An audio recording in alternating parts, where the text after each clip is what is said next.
Welcome to remix king channel.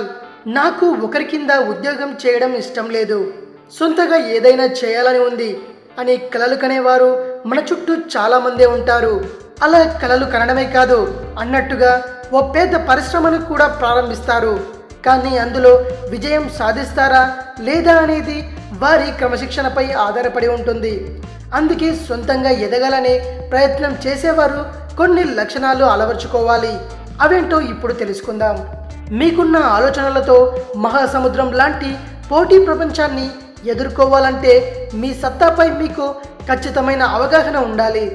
మిమ్మల్ని మీరు మరీ ఎక్కువగా మరీ తక్కువగా అంచనా వేసుకోకూడదు. వాస్తవిక దృక్పథంతో కూడిన స్పష్టత ఉండి తీరాలి. మీ రంగంలో జరిగే ప్రతి కదలిక గురించి మీకు అవగాహన ఉండాలి. వీలైనంత అంకిత భావంతో పనిచేస్తే తప్ప మీరా రంగంపై పట్టు సాధించలేరు. ఇక్కడ క్రమశిక్షణతో వ్యవహరించమని మీకు ఎవ్వరూ చెప్పరు. మిమ్మల్ని వెనకాల ఉండి ప్రతి నిమిషం చేస్తున్నావా లేదా అని సమీక్షించే వాళ్ళు ఎవ్వరూ ఉండరు. అలా అని మీరేమాత్రం నిర్లక్ష్యంగా ఉన్నా అది మీకు చేటు చేస్తుంది.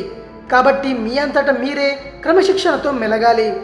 ఎంతసేపు పనే ధ్యాసగా ఉంటూ వ్యక్తిగత జీవితాన్ని పూర్తిగా పక్కన పెట్టేయాల్సిన అవసరం లేదు. ఉద్యోగ వేళలో నచ్చకో వ్యక్తిగత జీవితాన్ని కోల్పోతున్నామనే కదా ఇలా మీదైన మార్గం ఎంచుకుంది.